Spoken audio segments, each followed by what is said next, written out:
Imagine you're attacked by vicious monsters coming from the sea. How would you beat them and how would you survive?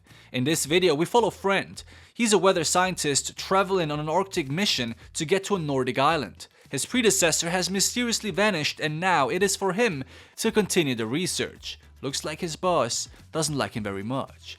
This story plays out in 1914, so we do not have access to phones, much electricity and other sources of comfort. This journey requires us to use different tactics.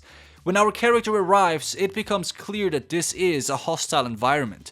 Not only is it cold, windy and harsh, but it also seems like his predecessor vanished in a rush.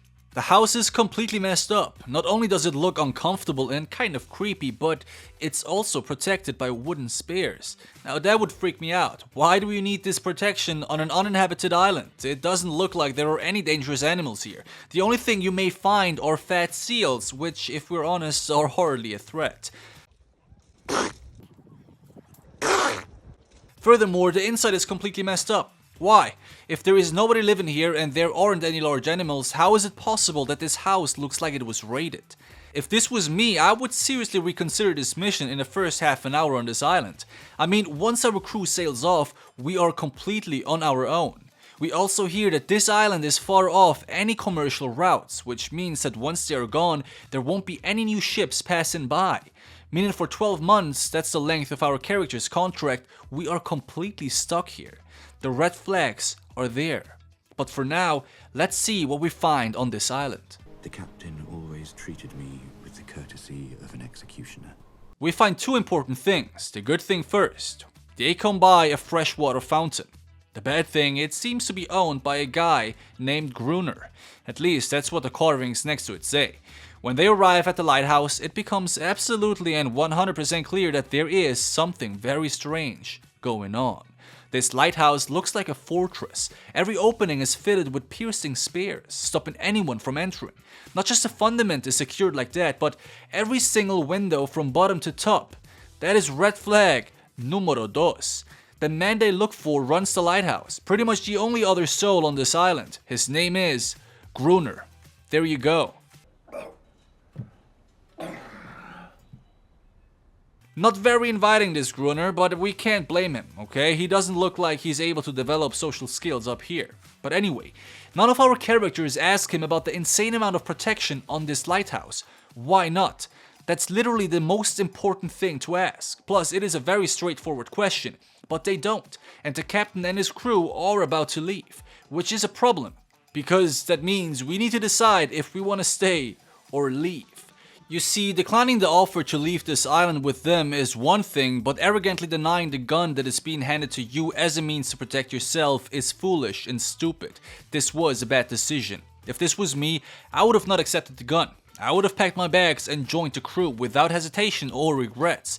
No research would convince me to stay up here for 12 months, living next by a hostile neighbor who designed his home like a fortress to evade the dark forces of the sea. No chance.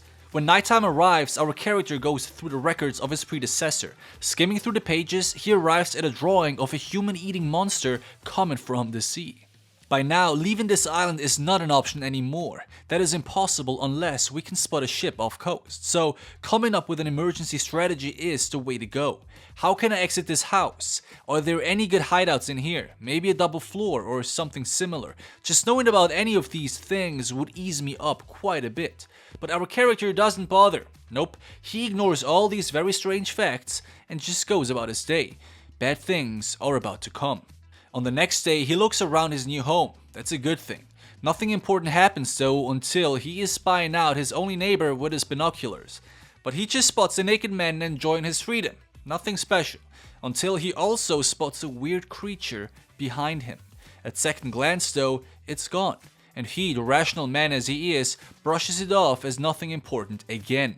Alright, at this point, things are getting really strange. If this guy knows something that you don't know, then you either confront him directly or at least stay vigilant. When the second night arrives, our character hears a rumble on the outside. Mind you, this island is free of any living beings. If you heard such sounds late at night in a place like this, you better brace yourself. Friend gets up to check.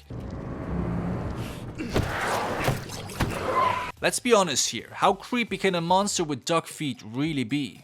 Well, I guess we will find out. Stomping on it though wasn't the best idea, I reckon. The grunting from the outside gets louder. If you want to survive this night, then you better hide. At this moment we have no idea what is actually happening, so hiding and staying low key is the way to go. Friend turns around, opens a trap door and hides inside. Meanwhile, the monsters have entered the building.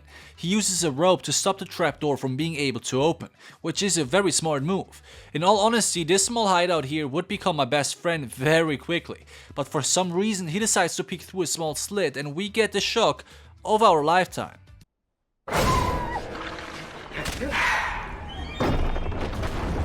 In the next morning, when he leaves his hideout, he finds his home messed up and pretty much in the same state as it was when he first came.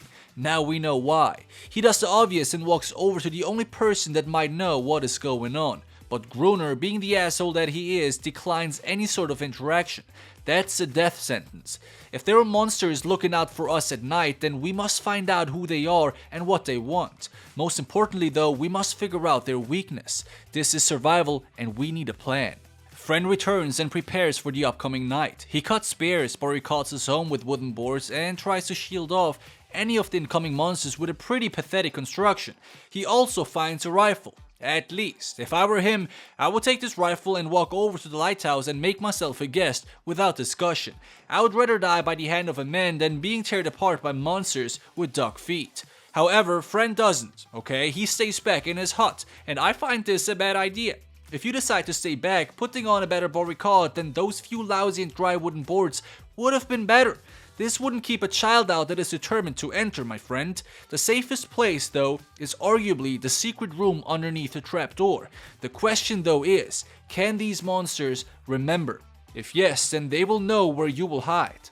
There is no way I would stay in here. I would either find myself a cave somewhere on the other side of the island or seek refuge inside the lighthouse, no matter what this old man thinks about it. One thing is clear though, if we want to figure out a solution, we must survive this night first. Friend braces himself, waiting anxiously inside this hut like me in COD Zombie Mode level 42. No speed cola and no juggernaut, my friends, okay? This situation is hardcore. We got a rifle with limited ammunition and that's pretty much it. During his preparations during daytime, he also poured fuel over dry wood around the house, just in case. I mean, fair enough, but dude, I don't think this will end well. Is this enough to survive this night? Well, let's have a look.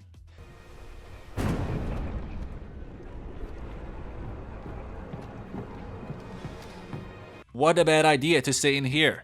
Not sure what he thought about it, but it sure as hell wasn't enough. Facing dozens of them at once is impossible to survive. He is visibly struggling and is about to give up, but then he remembers his emergency plan, lights up a torch, opens the door and throws it at the circle of fuel. The interesting thing is, the monsters run away, proving that the fire is an effective way to shield them off. If we have the resources to light up sustainable fires every night, we should be very secure. That is, as long as the resources allow, of course. Friend takes a chance and runs out to hide behind a rock. It can't get worse.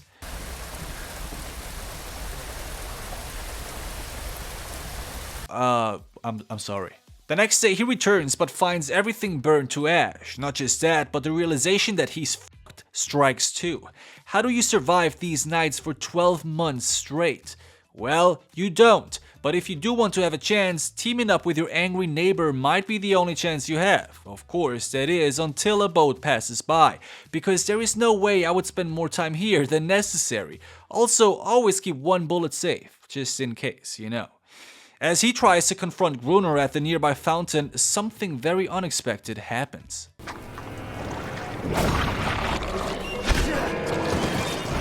Our neighbor seems to have a pet monster. How sweet.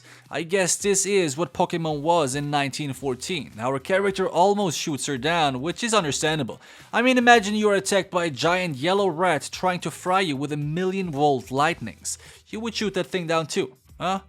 But Gruner interferes. It looks like he is emotionally attached, and so our character uses this opportunity and blackmails him into giving him provisions and a sleeping place inside the lighthouse. Thumbs up for that. A short while later, they move what's left from our character's cabin over to the lighthouse, and there, we find out more of what's actually going on. In short, there is no revelation. Gruner tells us that they are attacked every night and we need to stay alive. Having the lighthouse available is strategically a great thing, by the way. We also have a generous amount of ammunition left, and we do have the light of the lighthouse. However, I would first consider why they attack. Could it be that they just want her back? I mean, she doesn't look like a hostage, but we can't deny the possibility. This Gruner doesn't appear to be a very legit guy. What do you think? It is also important that they only attack at night, and they do not like fire, meaning there is a good chance that they don't like heat. If that's the case, then all you need is metal plates and fire to shield them off successfully. But for now, let's begin the game.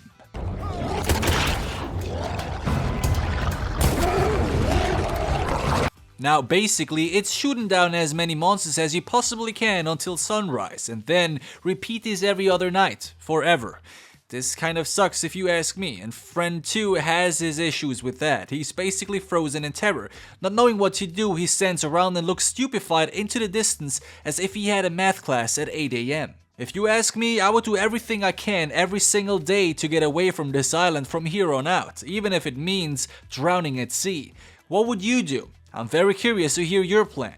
It goes without saying that Gruner isn't pleased about Friend's reaction of last night. We can't blame him, but what he pulls off is quite insane. The next night, when they brace themselves again, Gruner turns around, leaves the balcony, and shuts our character out. Jesus. But if only this is necessary to remain safe inside, then why bother fighting? Why not pull that lever every night and vibe inside to the menacing sound of flesh-eating duck feet monsters? I don't know. When dawn breaks though, when Gruner opens the window again, he finds our character covered in blood, but still alive.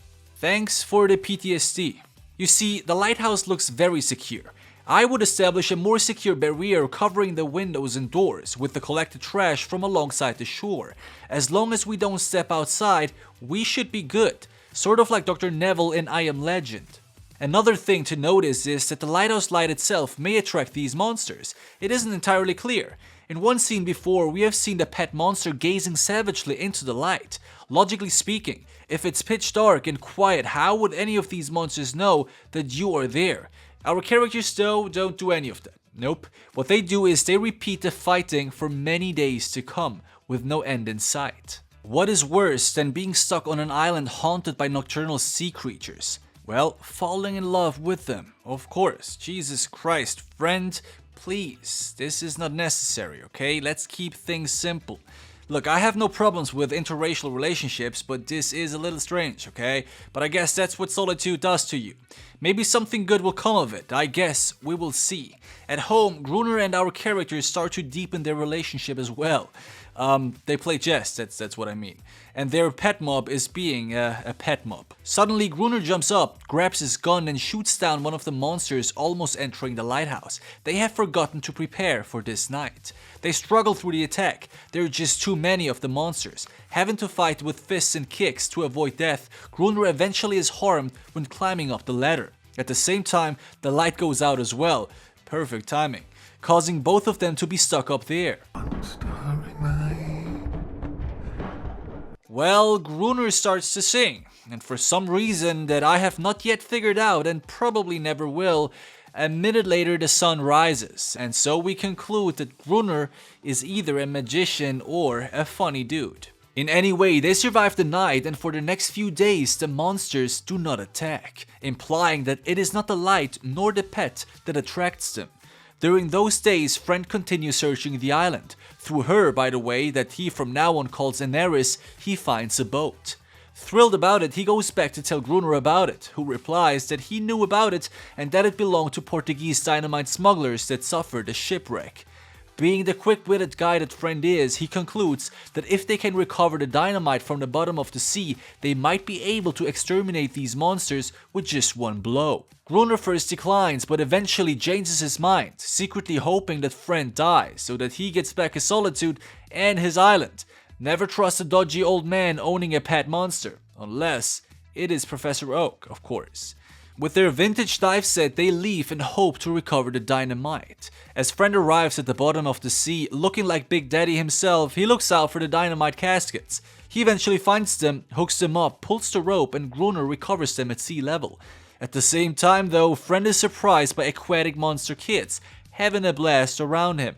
He loses balance and falls. Not a situation you want to be stuck in, for sure. This is terrifying. However, having seen these kids playing just like human kids strikes him. Being the soft and kind-hearted guy that he is, he ponders about the war between them. What is the reason for this pointless bloodshed? Now, these are very noble thoughts, and I thought we might get a plot twist here, but the thrill of dynamite seems to be too strong.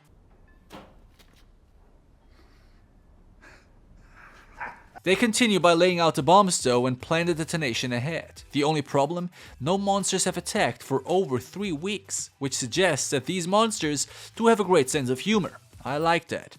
As the days pass, Gruner loses patience. He convinces friend to lure them out. For that, our character has to position himself at the main door, while Gruner is at the top waiting to activate the wire. But no monsters attack. Now perplexed by this, Gruner forces Anorus to sing. As she starts, we understand that she wasn't gazing savagely at the light before, but just howling with her peers. Now our main character though doesn't like this at all. For him, treating this being with that level of disgrace is shameful. He is visibly against it, but what in God's name can you do about it? This is survival. If you don't want to be teared apart like your predecessors, then you need to do what you need to do. There is no place for compassion in here, at least not at this moment. Now as friend loses focus for a second, a monster appears and jumps him. This is the first time we can see one up front, apart from Anorus. Now they're physically much stronger and faster than humans. Just with a great deal of luck, he is able to survive and escape.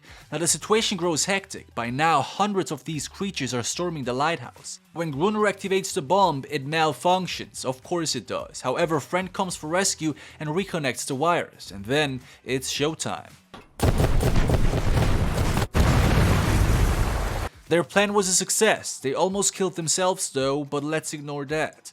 In daylight, the battlefield looks even more horrifying. Hundreds of dead creatures plastered the ground, some of them still alive. Now friend almost can't take it, much other than Gruner, who almost joyfully walks around and frees them from their suffering.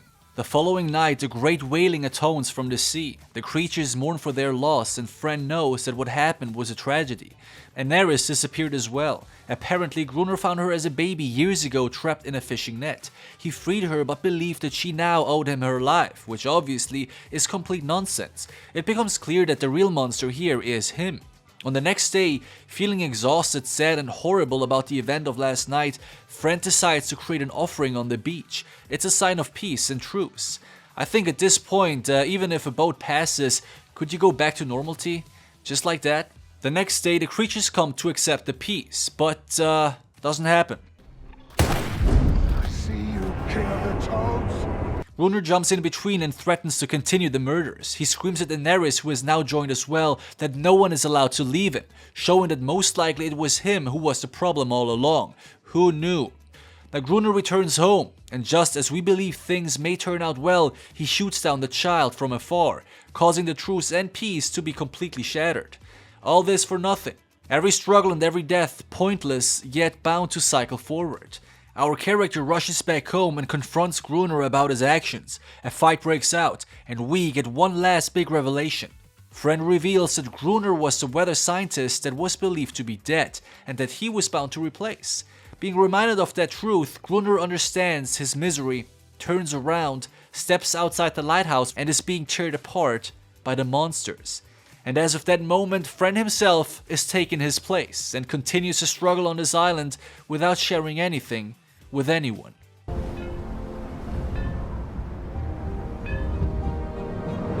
Damn, what a strange but kind of beautiful movie. There were multiple ways to survive this, but in the end, only peace could have truly led to a lasting change. How would have you survived these encounters? Are you more the friend type of person or more the Gruner sort of person? Let me know, and as always, binge another one. Thanks for watching. Peace.